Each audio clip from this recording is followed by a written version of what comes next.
The spread trap: why zero-fee crypto cards cost more. The most expensive word in crypto cards is free. A crypto card that charges 0% in fees and converts your Bitcoin at 2.5% above market price costs you $25 on every $1,000 spent. A card that charges a flat 1% fee but converts at the actual market rate costs you $10. The free card is 2.5x more expensive, and most users never notice because the cost is invisible. This is the spread trap, and it is the single largest hidden cost in crypto card spending. In 2026, with crypto cards competing aggressively for users across Europe, the US, and global markets, the marketing war over zero fees has made it harder than ever to compare real costs. Cards that advertise 0% transaction fees, 0% FX fees, and 0% conversion fees are not lying. They are just hiding the fee in a place most users never look: the exchange rate itself. How the spread actually works. The spread is the difference between the mid-market price of a crypto asset, the real price, visible on CoinGecko or CoinMarketCap, and the execution price the card issuer gives you when you tap your card. When you swipe a crypto card at a coffee shop for $5, the issuer sells a tiny fraction of your crypto to pay the merchant in fiat. The question is, at what price do they sell it? A transparent issuer sells your ETH at $2,500, the mid-market price, and charges you a visible 1% fee, 0.05. You see the fee on your statement. You can calculate it. You can compare it. A spread-based issuer sells your ETH at an internal rate of 2,137, 2.5% below mid-market, and charges you 0% invisible fees. Your statement shows no fee line item. But you received $2,430 worth of purchasing power for ETH that was worth $2,500. The $63 difference per ETH went to the issuer. You just cannot see it. Dynamic spreads make it worse. Most crypto card issuers use dynamic spreads that widen during volatility. When Bitcoin drops 5% in an hour, the spread might jump from 1.5% to 4% because the issuer increases their buffer to protect against price movement during the settlement window, typically 100-500 milliseconds between your tap and the actual conversion. This means the zero-fee card costs more precisely when the market is most active, which is often when users are most likely to be checking prices and spending. Weekend spreads also tend to be wider. Liquidity on OTC desks and exchanges drops on Saturday and Sunday. Some issuers pass this reduced liquidity through as a wider spread, meaning your Sunday brunch costs more to convert than your Tuesday grocery run. Real cards, real numbers.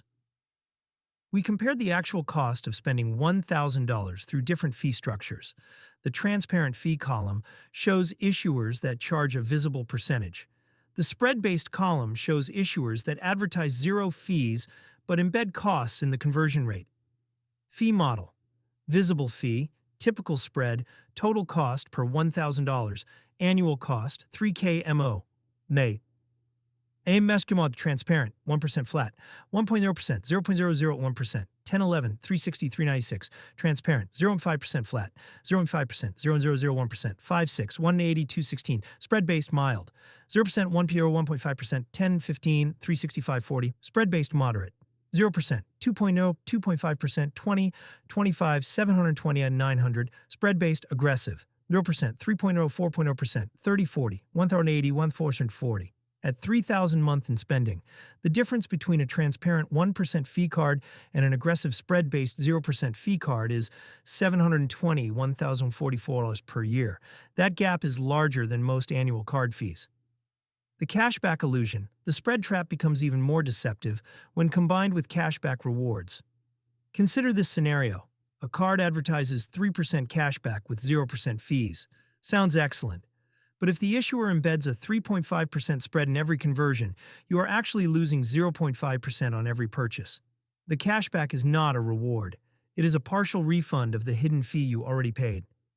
Scenario: Sierra cashback rate, hidden spread, net result per $1,000, honest 2% cashback, 0.5% fee, $20, 5, 15 on profit, marketed 3% cashback, 2% spread of $30, $20, $10 profit, marketed 4% cashback, 5% spread, $40, $50, $10 loss.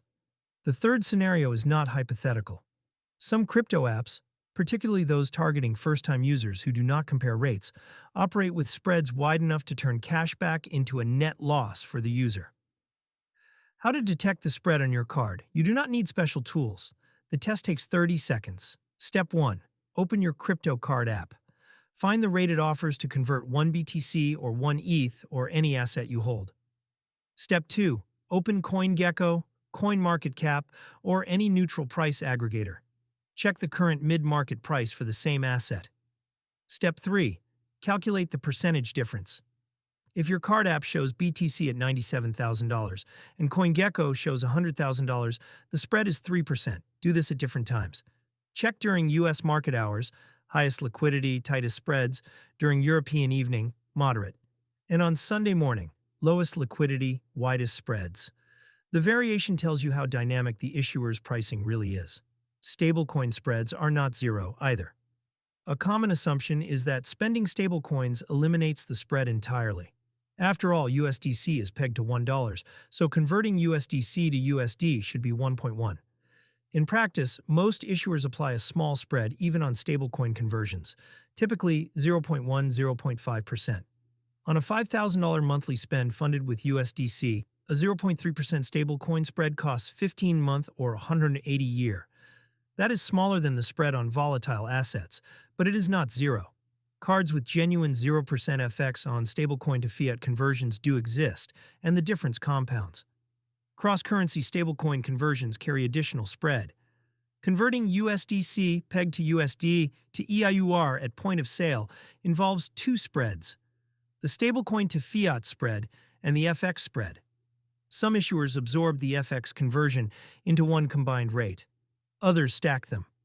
Which cards use which model? The market has shifted toward greater transparency since 2024, partly driven by MiCA regulation in Europe requiring clearer fee disclosure. But the split remains. Transparent fee model, visible fee, tight or zero spread.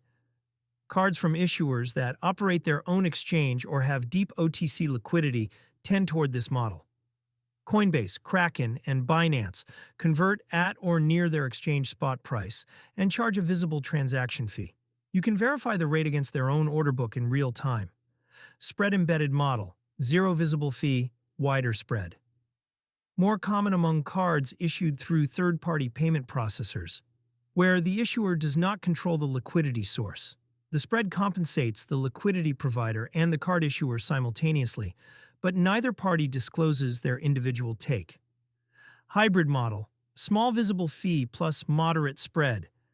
Some issuers charge a small visible fee, 0.51%, while also maintaining a modest spread, 0.51%.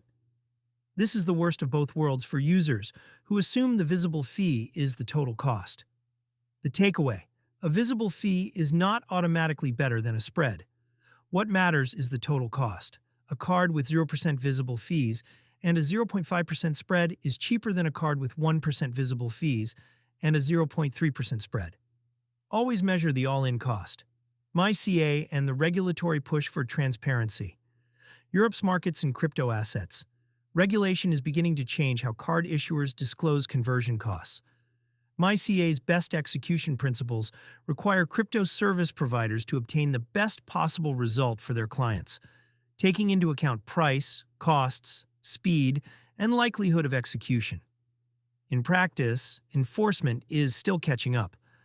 Most card issuers classify themselves as payment service providers rather than trading venues, which creates ambiguity about whether best execution rules apply to card conversions.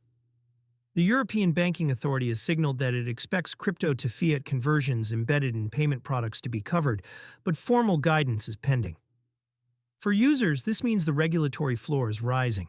By late 2026, expect more issuers to publish their spread ranges or conversion methodologies in product documentation. Until then, the 30-second test described above remains your best defense. The 1,000-month freelancer test. To make this concrete, here is what a freelancer spending $3,000 a month on a crypto card actually pays under different fee structures, using real-world spread estimates. Card type, monthly spend, visible fees, Estimated spread. Total monthly cost. Annual cost. Hanium, Krolbaum, Danielpaka, 0% fee, tight spread. $3,000, 0, 15, 0.5%, $15, 180, 1% fee, near zero spread, $3,000, $30, 3, 0.1%, 33, 396, 0% fee, moderate spread, $3,000, 0, 60, 2.0%. $60, 720, 0% fee, aggressive spread, 3,000, 0, 105, 3.5%, 105 points, 260. The 0% fee card with a tight 0.5% spread is genuinely the cheapest option at 180 a year. But the 0% fee card with a 3.5% spread costs 1,260 a year, more than 3 times the transparent 1% fee card. The problem is that both cards look identical in their marketing. Both say 0% fees. Only one actually costs less.